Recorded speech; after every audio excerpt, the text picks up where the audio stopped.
Amém, amados. Glória a Deus por essa oportunidade, não é? Que Ele está dando ao seu corpo, por estarmos aqui nesses dias sendo edificados. Edificai-vos uns aos outros. Não sei se tem essa mutualidade, mas nós estamos sendo, né? Edificados através dessas noites aqui em conjunto, falando especialmente sobre assuntos da família.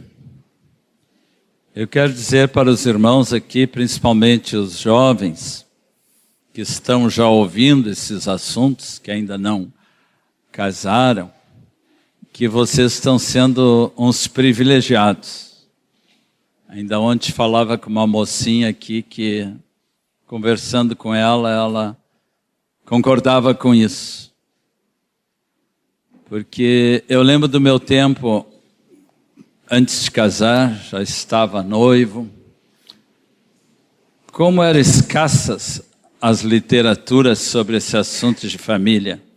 Década de 70, não se conseguia achar um livro bom assim. Ainda bem que eu tinha a Bíblia, né? Que é o livro dos livros. Amém? O melhor de todos. Mas outros livros cristãos que tocam nesse assunto eram raros naquela época. Então, quando nós temos aqui, inclusive em nossa livraria, você poder escolher à vontade, né? Bons livros sobre este assunto, sobre educação de filhos, sobre vida de comunhão do casal, e estando ainda numa congregação onde seus pastores estão seguidamente enfatizando este assunto tão importante para os jovens e também para os que já estão casados, né? Vocês são privilegiados, porque eu não tive esse privilégio. Eu fui buscando essa orientação no joelho junto com a minha amada esposa, não é? E aí foi surgindo mais um outro livro bom aqui, etc., né? Então vamos valorizar, não é, irmãos? Esse privilégio que nós temos de estar aprendendo tantas coisas boas sobre a família. Aqui está dizendo, pode colocar a primeiro, vamos falar nesse assunto da paternidade responsável, né?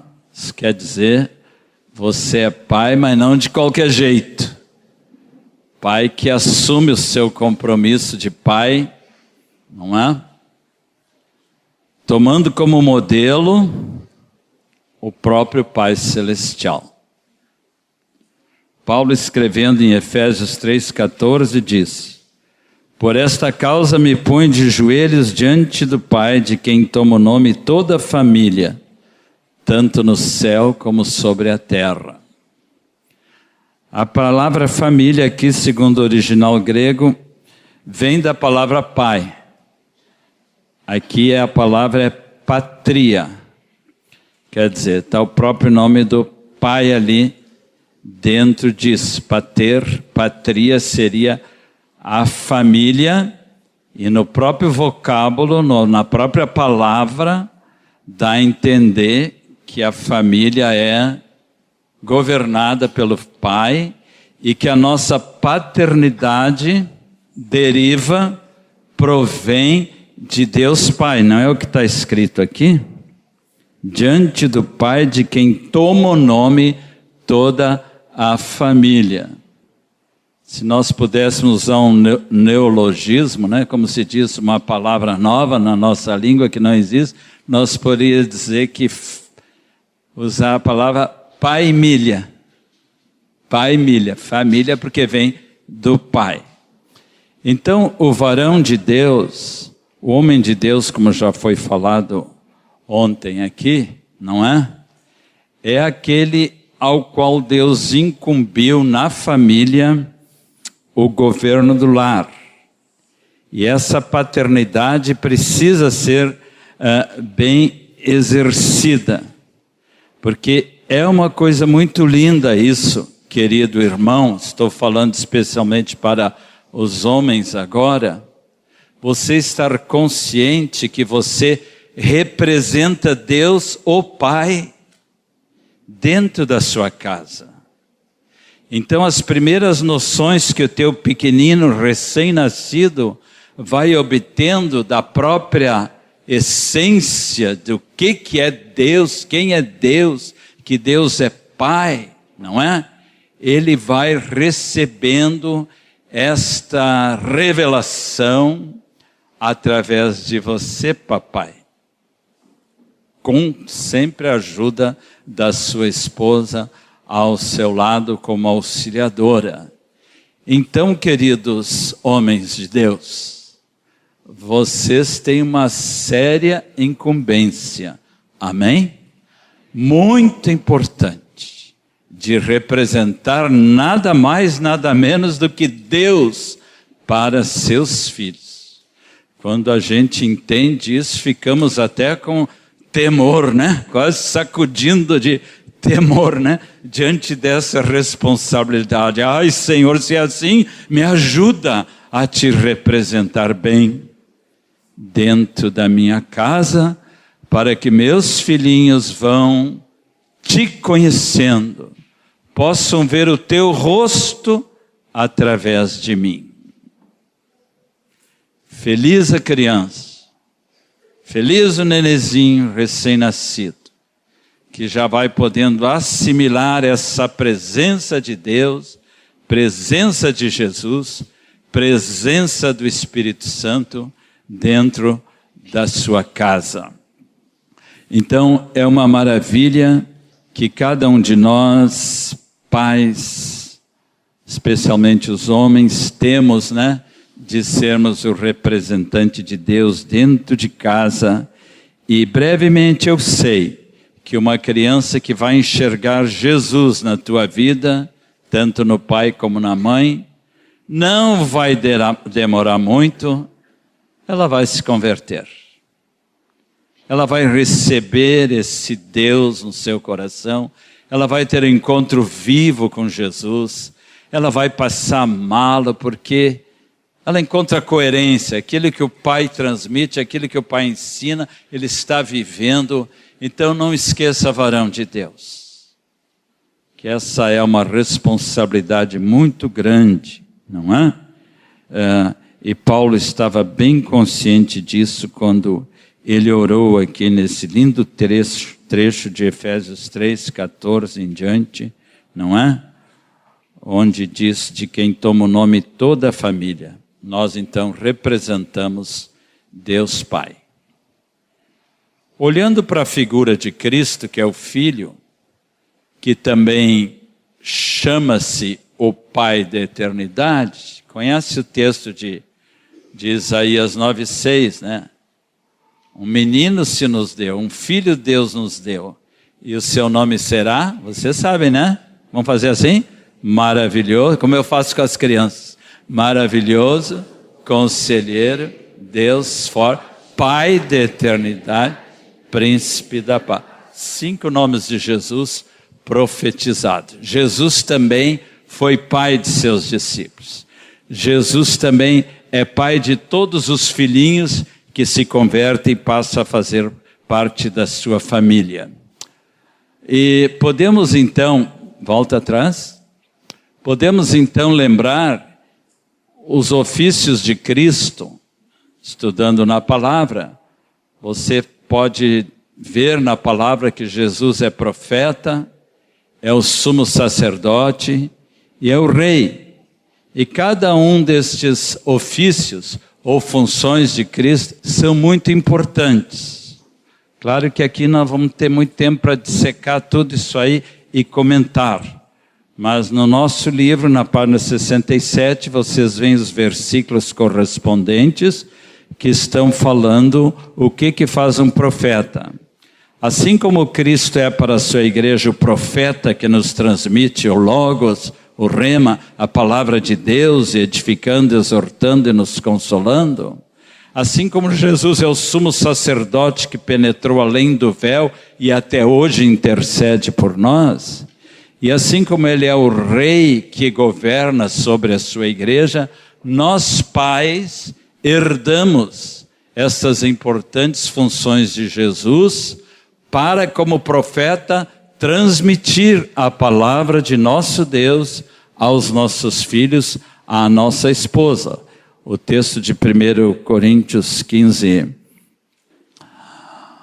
14:3, que fala ali, diz que ele deve falar à sua esposa. Ali está se referindo mais à sua esposa, que ele vai ensinar ela como profeta, mas também há outros textos que diz que como profeta também vai ensinar a palavra aos seus filhos. Como sacerdote, o sacerdote é aquele homem de Deus que intercede. Tem o texto aqui no nosso caderno de João 17:19, que Jesus orou lá na sua famosa e maravilhosa oração de João 17, quando ele disse: é por eles que eu rogo, não rogo pelo mundo, mas por aqueles que me deste, porque são teus. Não é? E depois, mais adiante, ainda diz que ele roga e ora não somente por esses que Deus lhe deu, mas por todos aqueles que ainda iriam se converter. Ou seja, Jesus, como intercessor, está orando hoje junto ao Pai, querido irmão, querida irmã, por ti, por ti, por ti, por ti e por mim. Amém? Pode ver Jesus lá, na presença de Deus, assentado à direita de Deus Pai, intercedendo por nós e nos abençoando através do seu governo, do seu senhorio, da sua presença, que como o Rei Jesus faz com a igreja, assim o Pai dentro de casa tem esse privilégio também de governar o seu lar. A Bíblia nos dá assim exemplos muito lindos, pode continuando colocar. Quando Ele nos dá filhos, é porque Ele quer mostrar o seu amor para conosco. Crianças não são estorvo, como alguns às vezes falam, não é? Tristemente se ouve aí no mundo. Ah, para que mais um? Criança só incomoda. Salmo 128 diz claramente que eis como será abençoado o homem que teme ao Senhor. Tua esposa no interior da tua casa, à volta de tua mesa, não é? Será abençoada, sendo ela mãe e sendo você pai dos muitos filhos que Deus quiser dar para nós. Então nós temos assim que encarar dessa maneira, que Deus está mostrando o seu amor por nós. A gente às vezes ouve de casais que quando nasce um nenenzinho em casa, ficam ainda mais unidos. Já ouviram isso? E vocês casados certamente já sentiram isso. Que quando vem uma criancinha para o nosso lar, parece que o casal fica mais unido diante daquela responsabilidade de criar aquela criaturinha no caminho do Senhor. Então não esqueça que é um gesto de amor de Deus, de favor de Deus, de bênção de Deus, que quer nos usar agora para criá-los para Ele acima de tudo. Porque num sentido os nossos filhos não são nossos. Você não deve se tornar egoísta assim com relação aos seus filhos, não é?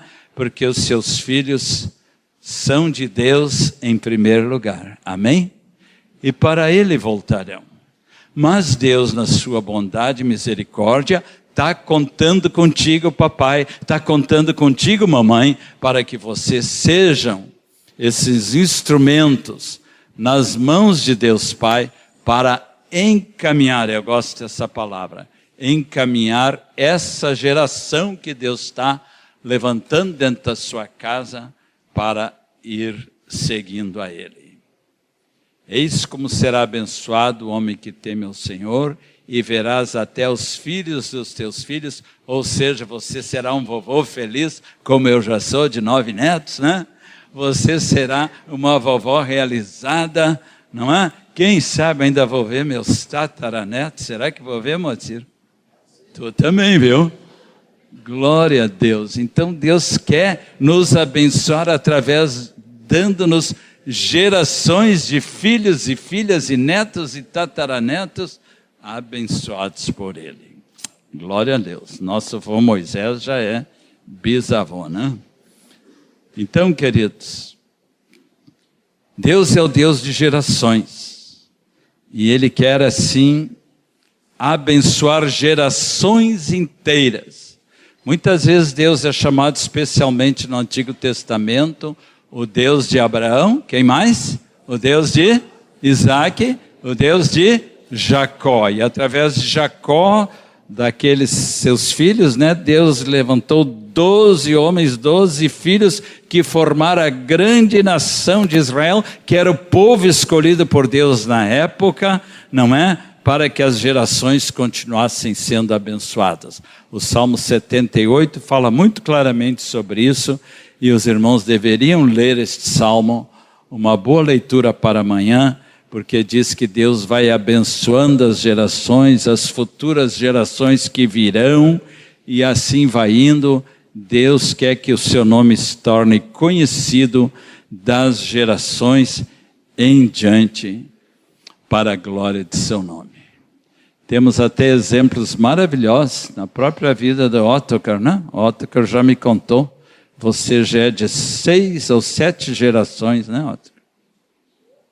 Já teus tataravôs lá já eram crentes verdadeiros, e agora ele já é vovô também, né? Então, olha só, acho que já chegou na 8ª geração, né?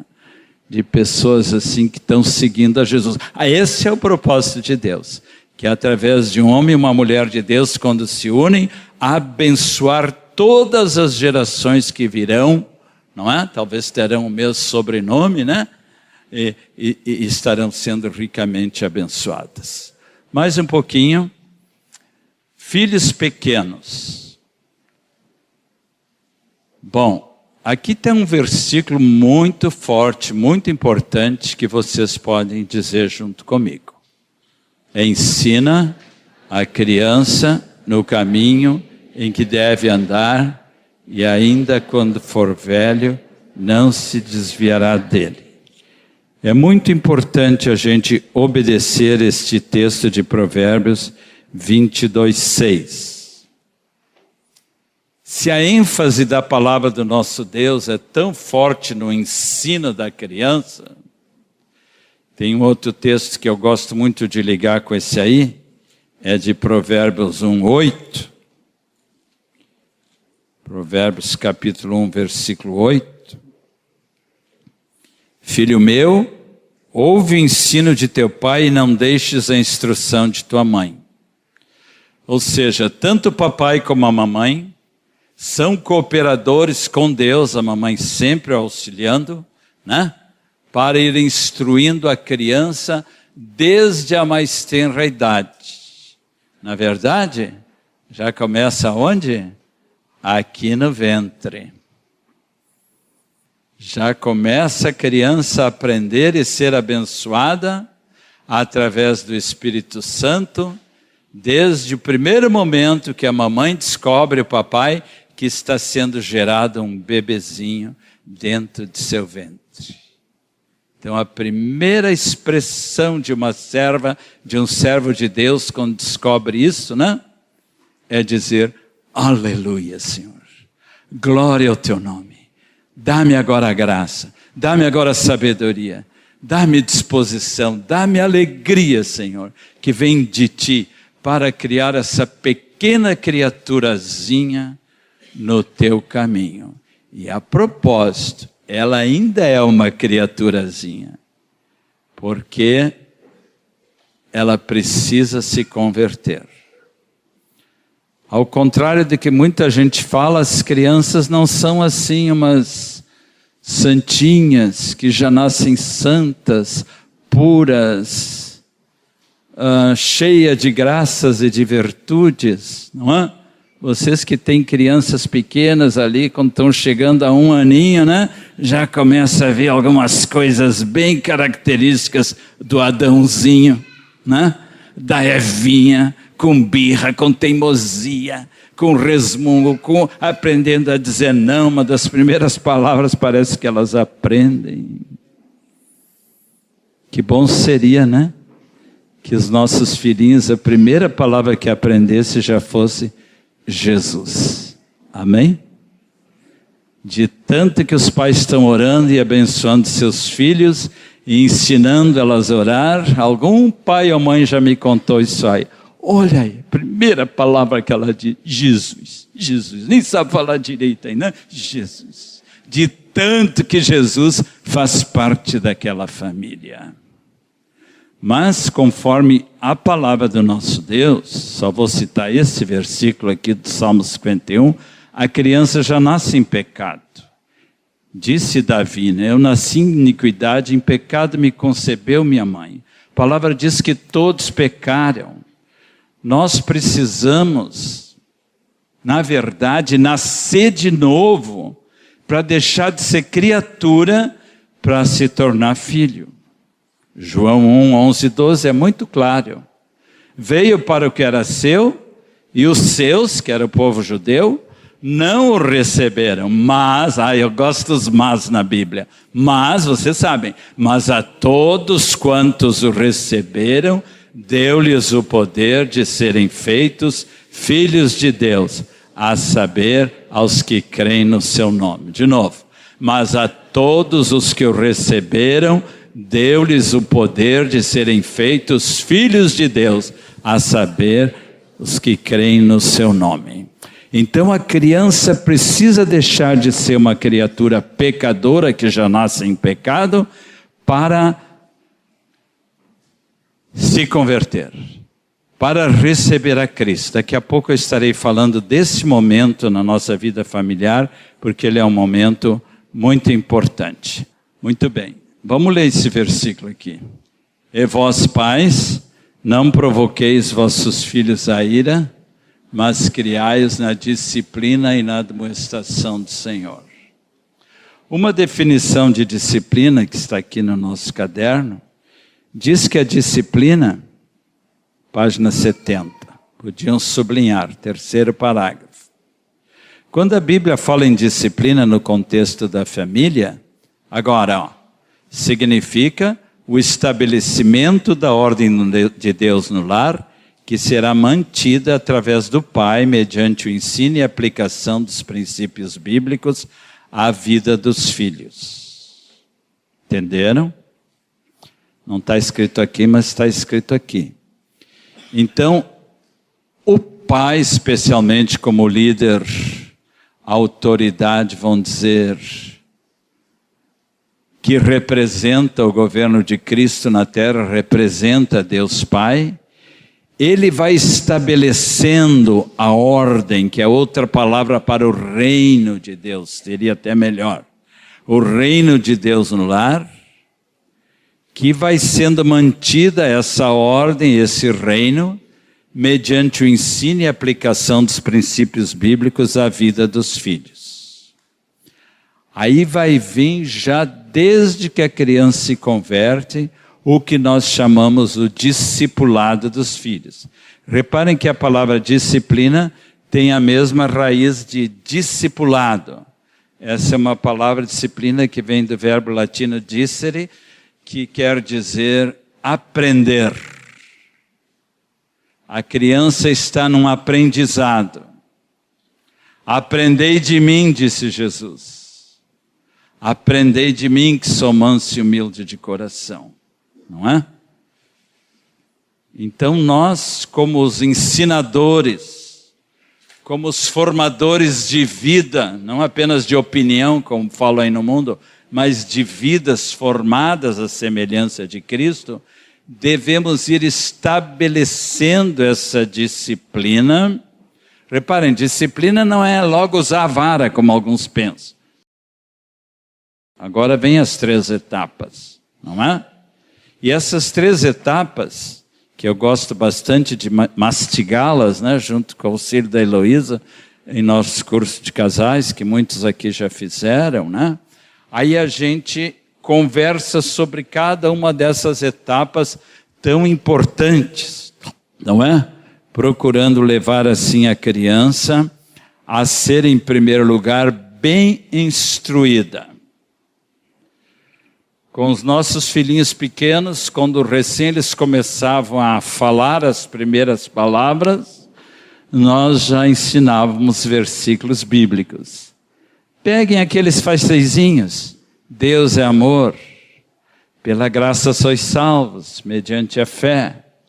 O Filho de Deus me amou e a si mesmo se entregou por mim, Gálatas 2:20. Peguem assim versículos fáceis nessa fase assim da tenra infância, como se diz.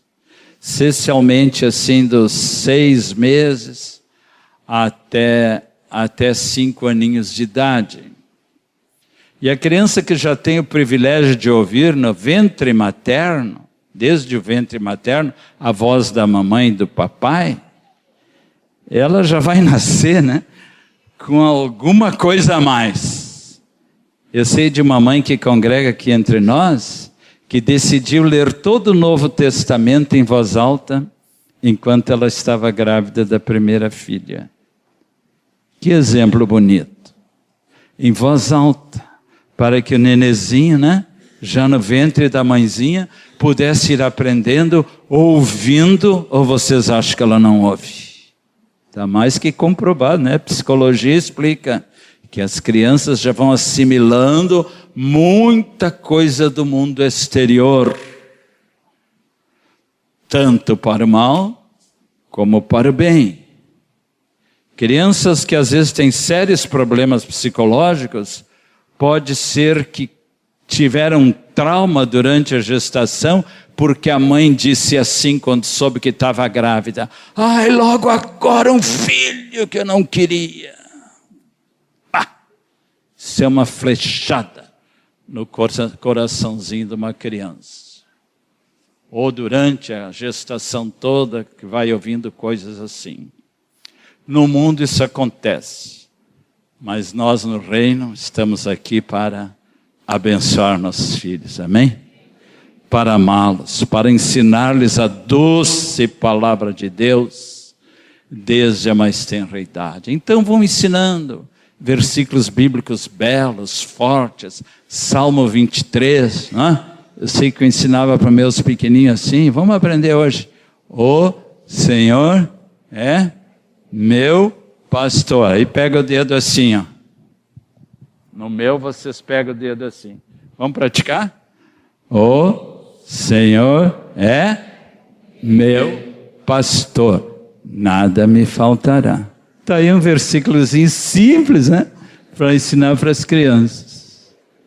Então, gostaram? Vamos repetir? O Senhor é meu pastor, nada me faltará. Feliz a criança que vai recebendo esse tesouro. Colossenses 3,16, um dos versículos que mais amamos, o que diz? Vocês sabem. Habite ricamente em vós a palavra de Cristo. Instruí-vos e aconselhai-vos em toda sabedoria, louvando a Deus com salmos, hinos e cânticos espirituais, com gratidão em vossos corações. Então, esse habitar da palavra é tudo durante esse período da instrução. Instrução pausada, regada com amor, regada com oração, onde as crianças vão ouvindo o ensino tanto do pai como a instrução da mãe. Alguns se perguntam por que diz ensino do pai e instrução da mãe. Eu entendo que os dois têm a sua parcela de importância. O homem é aquele assim que está olhando para frente, né? Com uma visão, e está ensinando a seus filhos a palavra de Deus para que eles sigam esse caminho. Ensina a criança no caminho em que deve andar. O homem é que dá as diretrizes para dentro de casa. O homem é que aponta o norte. É assim, meu filho, como flecha nas mãos do guerreiro. Eu estou te lançando para tu atingir o alvo. Entendeu? Então o homem de Deus, como o guerreiro de Deus que usa essas flechas, que são seus filhos, ele está instruindo, criando seus filhos para que eles atinjam o alvo. Amém? Acertem na mosca, né? Como eles dizem. Então, que maravilha, né? O pai é aquele homem de Deus que dá essa orientação no logos da palavra, da doutrina, das verdades essenciais da palavra de Deus, que abre a sua Bíblia, convoca a família à roda da mesa, ou num lugarzinho qualquer, e ensina, né? E a esposa ouve, participa junto com a sua instrução. A instrução da mamãe seria mais assim, em detalhes, em verdades que às vezes assim o homem não se apercebe muito bem, talvez porque está com o olhar muito lá adiante, né?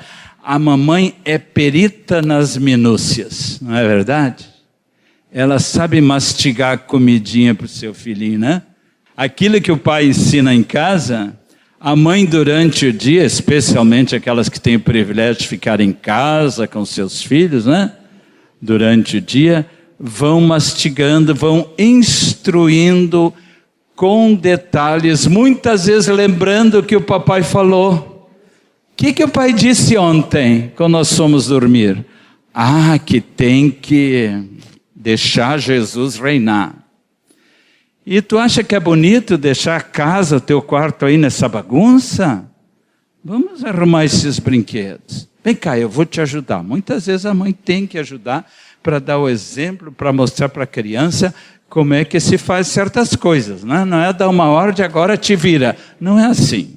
Com crianças pequenas tem que ser com muito amor, com muito tato, ensinando nos detalhes.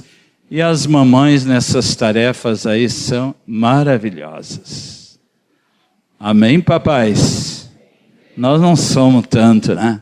Somos um pouco desajeitados para algumas coisas, né? Somos um pouco desajeitados, às vezes não achamos as coisas, né, no lugar, né? A gente procura uma coisa, o dia inteiro não acha. A mulher chega lá, tá aqui, ó, como é que tu não viu, Telmo? Aconteceu isso hoje, né, Luiz? Ainda hoje aconteceu lá em casa. Como é que esse homem não enxerga? Ele pode se sair com essa desculpa, porque eu estou olhando para o alvo, minha querida. Estou olhando para a frente. Os detalhes não me interessam muito. Desculpa, esfarrapada, hein? Temos que nos corrigir também nessas coisas. Mas as mães são muito maravilhosas nesse aspecto, né? E mostra bem como o casal se complementa. A mulher é um complemento maravilhoso para o marido. E o ajuda, e muitas vezes tem uma palavra sábia, uma palavra de orientação, não te envolve com isso, querido, é perigoso, assim. Temos que ouvir nossas esposas também, varões de Deus, não só os nossos pastores. Uma vez Deus disse para Abraão, né? Eu gosto de lembrar esse versículo, Abraão, ouve a Sara em tudo que ela te disser. Ouve a Sara, porque a mulher como auxiliadora ao lado do seu marido tem uma função de complementá-lo, de ajudá-lo. E com os filhos, então, é uma maravilha.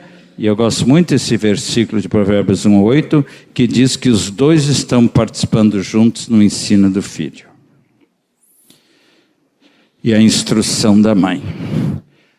Quando a instrução não está sendo obedecida, vem a admoestação. Porque ali diz, criai-os na disciplina e na admoestação do Senhor. O que é a admoestação? Não é xingar, gente. Inclui a ideia de repreender, de chamar a atenção, de reforçar alguma coisa que a criança não está obedecendo e não está fazendo. Olha, meu filho, papai falou que tinha que ser assim e você continua batendo na maninha. Então, a mãe ou o pai o admoestam, às vezes mudando o tom de voz, fazendo de uma maneira mais forte, né? Me lembro que a Heloísa às vezes pegava o filhinho, botava assim na frente dela, olha bem nos meus olhos, está ouvindo o que eu estou te dizendo? Porque a criança é muito dispersa, né? Nessa fase mais infantil. Então, ela precisa ser chamada a atenção. Se depois de ser advertida, chamada a atenção e até repreendida, e a criança ainda assim não está obedecendo, Aí deverão aplicar nos momentos adequados, acho que tem uma dica aí, né? Sobre a correção segundo a Bíblia. É um método de amor, é a primeira e não a última medida, ou seja, quando nada mais funciona, quando nada mais, aí, né, meio contrariado, porque hoje está sendo tão atacada essa ideia de, não é? Enfim, então vamos usar esse método. Não.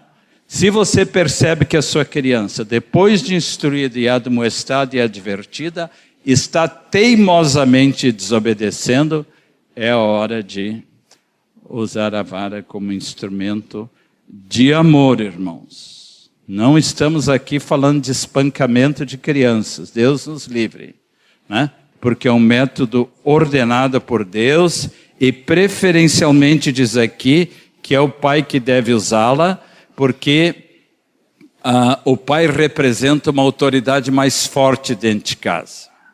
Isso acho que todos vão concordar.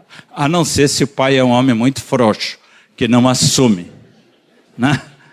Mas se ele realmente está assumindo a sua posição de sacerdote, profeta e rei, ele deverá aplicar no momento adequado, levando a criança para o quarto, às vezes a mãe pode ir junto, tendo uma conversinha com ela, dizendo assim que agora eu estou fazendo isso porque eu te amo, meu filho, e vamos lá.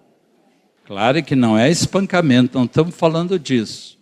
Aí então, depois que a criança parou de soluçar, ou ainda quando ela está soluçando, o pai e a mãe vão explicar mais uma vez o porquê que ele teve que ser punido dessa maneira, castigado dessa maneira, não é? E com amor vai explicar. Sabe que o papai te ama, né, meu filho? Sabe que nós te amamos muito e queremos te ensinar no caminho em que tu deves andar. E é assim que a palavra de Deus nos ensina em muitos textos, Hebreus 12 e outros textos, pode até ler algum desses versículos para o filho, não é? E depois, então, ore pelo filho. Se ele tiver que pedir perdão, e normalmente a criança fez uma travessura, que precisa pedir perdão, não é? Ou contra uma maninha, não é? O meu gurizinho, quando era pequenininho, gostava muito de dar umas dentadas nas maninhas. Então, a gente tem que dizer que isso é pecado, que ele tem que pedir perdão a Deus, não é? E para os pais também, porque está desobedecendo, e acima de tudo, pedir perdão a Deus. Depois que a criança e o pai oraram juntos assim, o pai vai abraçá-la e vai dizer mais uma vez junto com a mãe: nós te amamos e queremos o teu bem. Na maioria das vezes a criança vai sair do quartinho totalmente aliviada. Aliviada, porque ela sabe que é um pecado que estava incomodando ela, que estava deixando chateada, né? E que ela estava precisando mesmo. Até no mundo às vezes dizem, né? Porque às vezes é demais.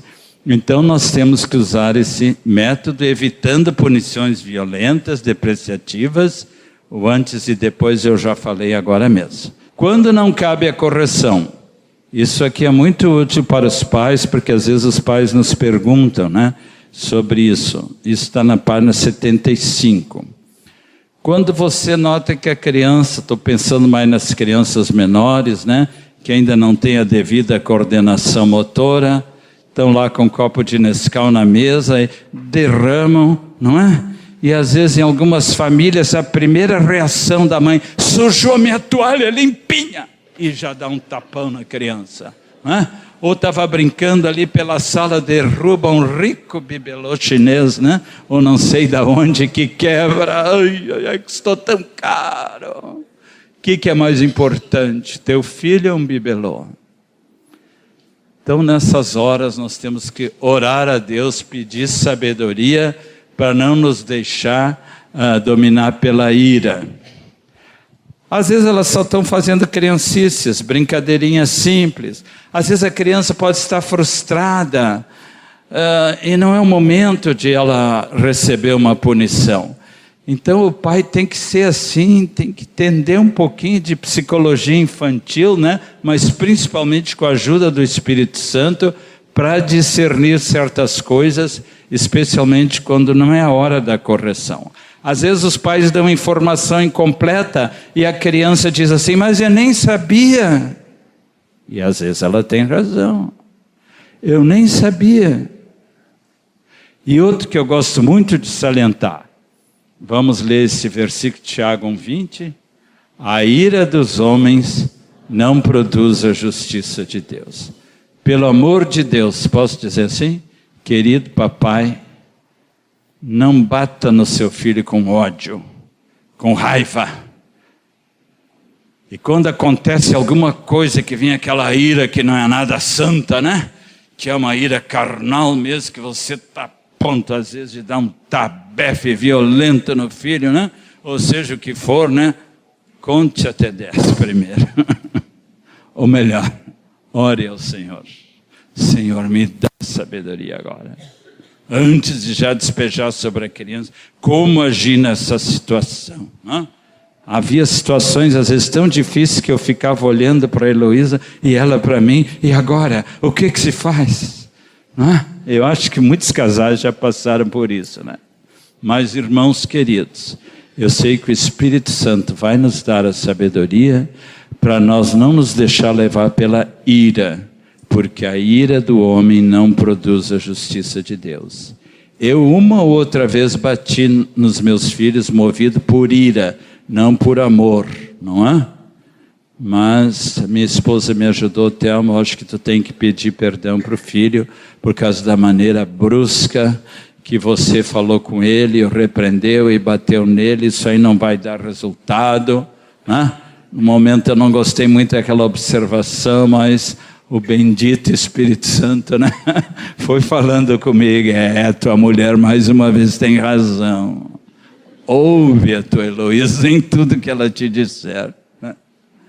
Falou para o seu Abraão, né? Então, amados, claro que isso aqui seria uma reunião para uma noite inteira para falar com perguntas dos casais, mas nós temos que ir porque o tempo urge. Vai indo mais um pouco. Testemunho na formação dos filhos. Isso é muito lindo. As crianças têm que sentir a presença de Jesus no lar. O ensino à criança no caminho que deve andar não é apenas o caminho das coisas espirituais, mas em todos os aspectos. Até para uma futura profissão. O papai poderá dar umas boas dicas para o seu filho, na vida escolar, em várias situações da vida, né? O pai, especialmente como líder do lar, com a ajuda da sua esposa, estará assim aconselhando, orientando. Mas felizes as crianças que podem ter em casa um período de louvor todos os dias. Vocês louvam a Deus com seus filhos em casa? Vocês oram, estão orando, estão buscando o Senhor? Felizes as crianças que podem realmente sentir a presença de Jesus no lar. E podem ter assim aquela convicção também, quando a criança tomou a sua decisão por Cristo, depois que o pai ou a mãe o apresentaram, falaram tanto de Jesus, que vai chegar um momento, e esse é um ponto muito importante, que a criança também precisa tomar uma decisão pessoal. Não é assim que filho de crente, crentinho é, né?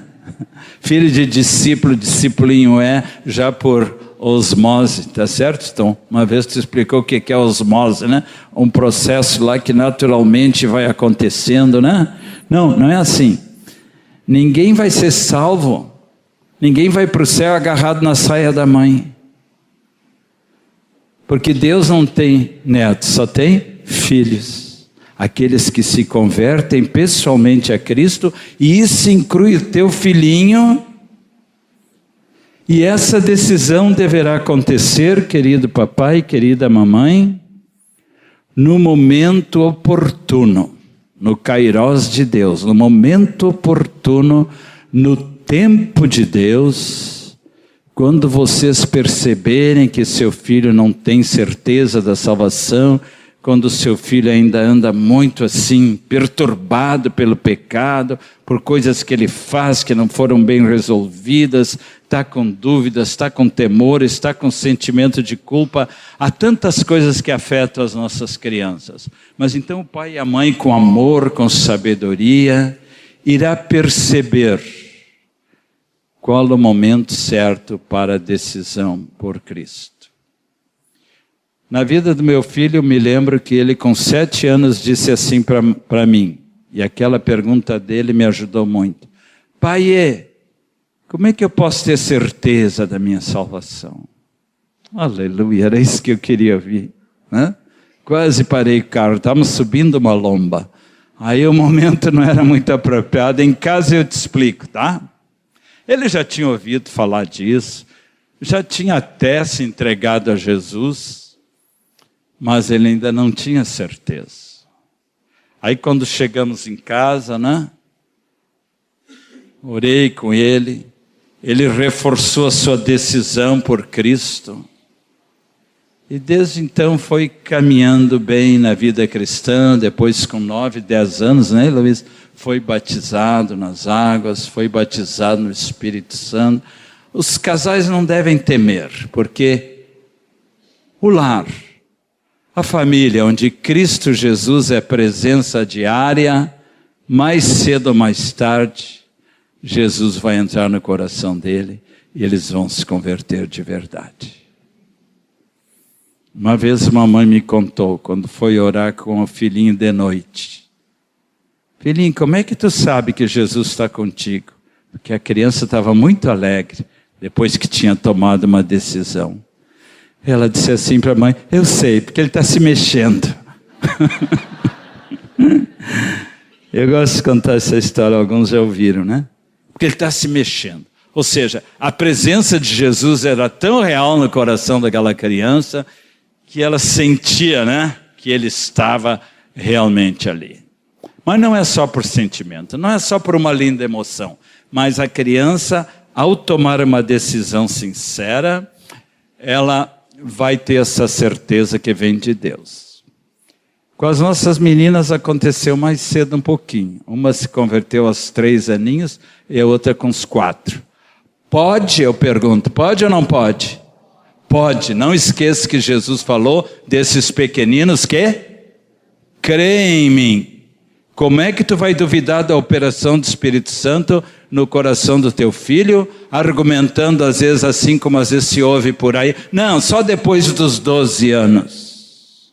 Eu já ouvi isso. Deixa ele estar mais madurinho para tomar uma decisão consciente. Às vezes ele depois nem vai querer mais se decidir.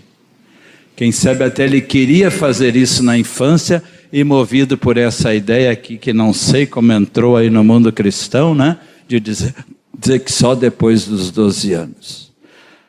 Quanto mais cedo, melhor. Amém, irmãos? Quanto mais cedo uma criança receber a Cristo como seu Salvador pessoal, como Senhor de sua vida, quanto mais cedo ela se entregar a Jesus, melhor vai ser. Então eu quero dizer que isso é um privilégio que vocês pais têm, tá bom? De levar seus filhos a Cristo, levá-los a uma decisão e depois que houver essa decisão sincera, vamos entrar no caminho do discipulado, que essa parte o Otto vai falar hoje, mas eu só queria mostrar para vocês, porque nem todos às vezes sabem, né? Nós temos materiais muito bons, como esse aqui em nossa livraria aqui. São 4 cadernos sobre aprendendo o propósito eterno de Deus, onde os pais podem ensinar o conteúdo daquele folder, sabe aquele folder que os adultos usam? Qual o propósito da vida? Está aqui, ó. Está aqui nesses 4 cadernos. Vai desde o arrependimento, fé, batismo nas águas, batismo no Espírito Santo, em linguagem mais acessível para as crianças. Porque a gente às vezes tem que falar na linguagem delas para que elas entendam melhor. Depois que as crianças derem esse passo dos fundamentos, como se diz, do arrependimento ao batismo nas águas no Espírito, aí vocês podem usar esses outros cadernos aqui, ó. O pequeno discípulo.